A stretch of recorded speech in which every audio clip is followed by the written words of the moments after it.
첫 번째, 너무 시간이 오래 걸리는 거예요. 두 번째는 검찰이 공소권을 남용하고 있다. 선언적이고 추상적이고 이제 선동적인. 세 번째, 나니까 이 정도 나왔다라고 하는 걸 뭐 지나치게 네 번째, 박리담이죠, 박리담. 뭐 다 해준다. 다섯 번째, 굉장히 이제 쇼맨십이 강한 분들, 이제 약간의 보여주기식, 연기에 가까울 때 오히려 재판부를 자극해서 결과가 더 안 좋아지는.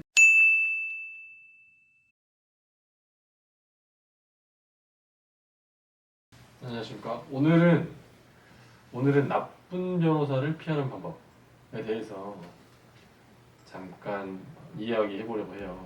좀 조심스러운 부분이긴 한데, 제가 봤을 때 이런 변호사님들은 지금 만약 이런 유형의 변호사분들 상담이나 아니면은 사건을 맡아가지고 하는 과정에서 이런 말씀들을 하신다라고 하면 조심해야 되지 않을까라고 생각하고, 추후에 이제 다른 지인한테 야, 아는 변호사 있으면 소개해줘 라고 할 때라도 그런 부분은 이제 비추하거나, 아니면 자신한테 유사한 사건이 생겼을 때 다른 분 좀 알아보시는 게 낫지 않을까라는 차원에서 이제 말씀을 드리는데, 근데 고민 끝에 상담을 하고 변호사 비용까지 지급을 했는데 막 이런 얘기를 한다고 해가지고 당장 뭐 교체하거나 이렇게 하는 게 현실적으로 어렵죠. 어려워서 제가 말씀드린 것처럼 뭐 약간 추후에, 그러니까 사전적으로 좋은 변호사, 그렇지 않은 변호사분들 이제 구별법에 대해서는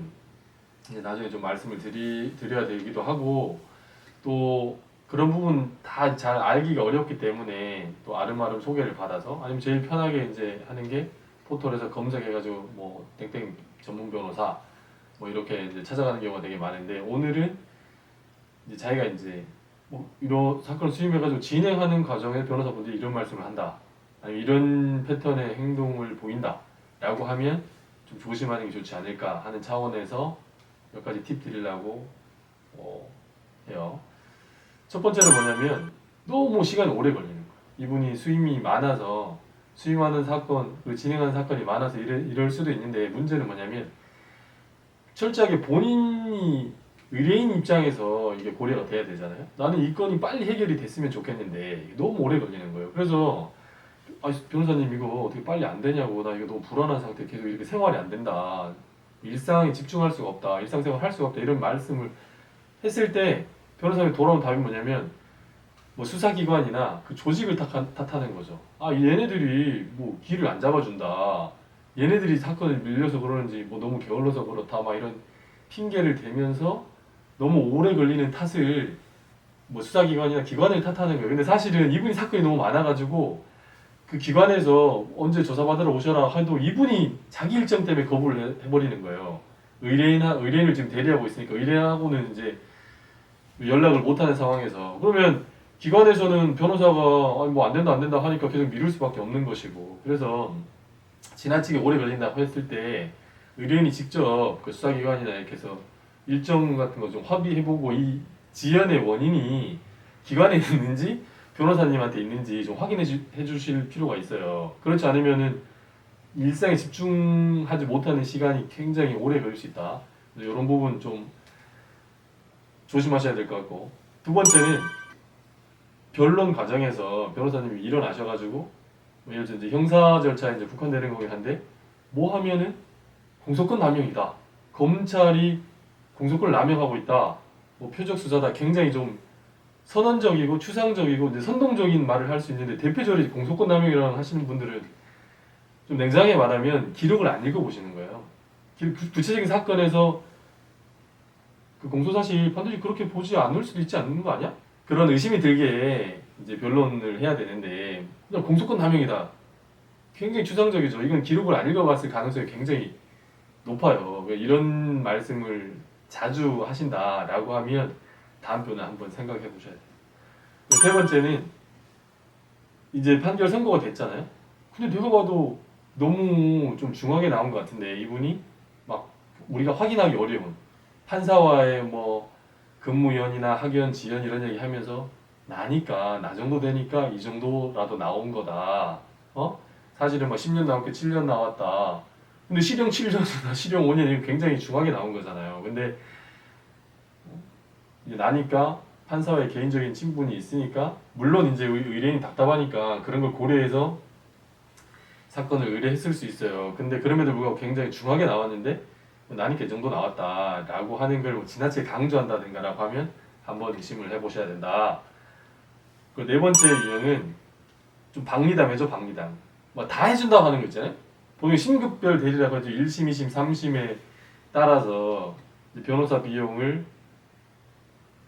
이제 따로 지급하는 게 이제 원칙이고 1심 결과가 만족스럽지 못할 때 2심에서 이제 변호인을 교체할 수도 있고 여러 가지 유형이 있는데 아니 처음에 사건 상담을 할 때 막 다 해주겠다고 되게 싸게 봤을 때 이제 보통 뭐 경제적으로 넉넉한 건 아니잖아요 의뢰인들이. 그래서 뭐 돈이 많으면 대형 로펌 가서 뭐 이렇게 하겠지만 그 부담스럽고 하니까 상담을 했는데 되게 자신 있게 1, 2, 3심 제가 다 해드립니다 라고 했을 때 실제로 그럼에도 불구하고 성실하게 해 주시는 분들도 있지만 이제 그런 식으로 해서 박리담회로 사건 수임이 많고 되는 사건 안 되는 사건 가리지 않고 막 수임은 일단 했는데 하고 나서는 이제 막 1심에서 2심, 1, 2, 3심 다 들어가는 서면이 거의 대동소이하다 이러면 의뢰인 입장에서는 그 절차를 다 거치지만 결과가 크게 달라지지 않을 가능성이 있다는 거죠. 그래서 이런 분들도 좀 조심해야 되지 않을까.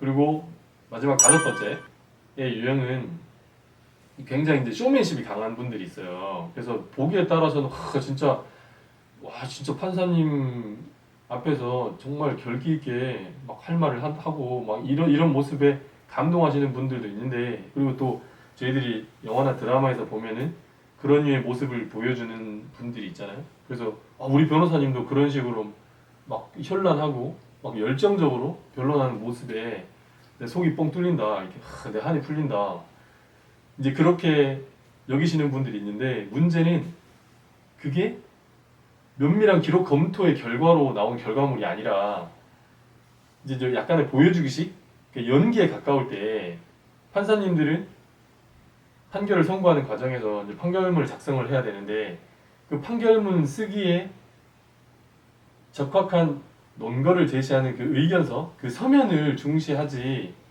그런 류의 쇼맨십이나 이런 거는 의뢰인들 보기에는 속 시원하고 이렇게 하지만 제3자 입장에서 봤을 때는 오히려 재판부를 자극해서 결과가 더 안 좋아지는 그런 경우가 있을 수 있다는 거죠. 제가 전에 한번 말씀드린 것 같긴 한데 예컨대 성 관련 사건에서 피해자를 증인으로 불러놓고 이 범죄 사실을 네가 유발한 거 아니냐는 식으로 이거는 성인지 감수성 이런 측면에 봤을 때도 말도 안 되지만 결코 이제 피고인 입장에서는 진짜 억울한데 나의 억울함을 우리 변호사님이 내가 이제 피해자한테 할 말도 나를 대신해서 막 얘기해주고 이렇게 해서 막 속이 뻥 뚫린다 하지만 결과는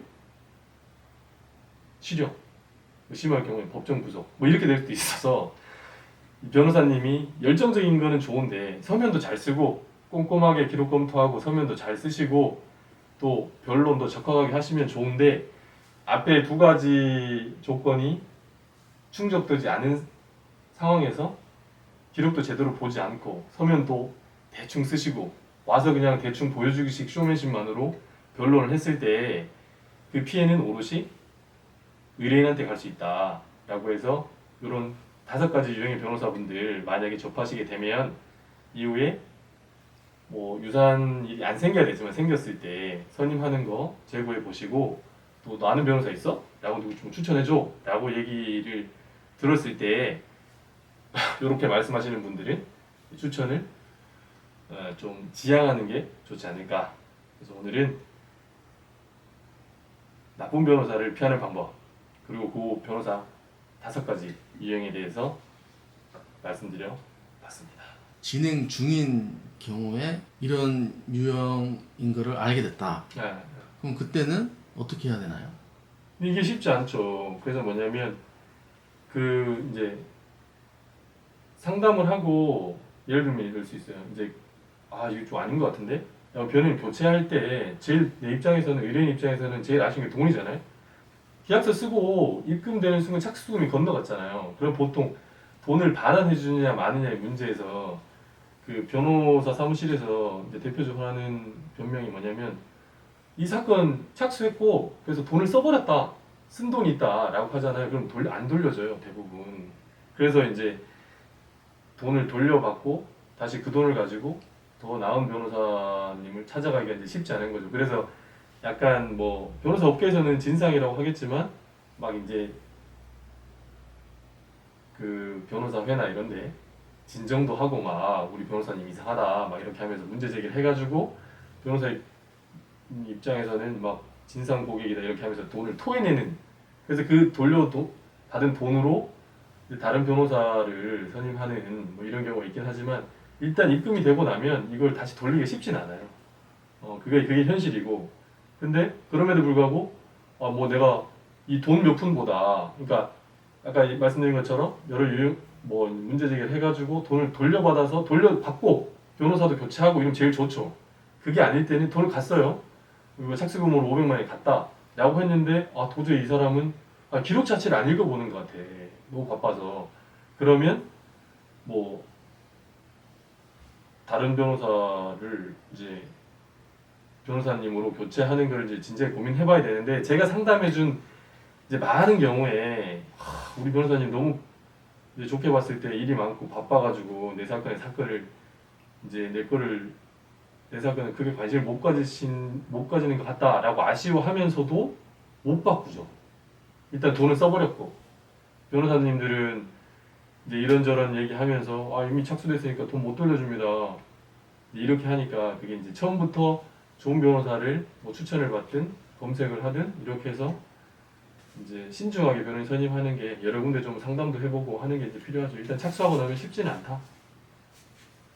이상입니다.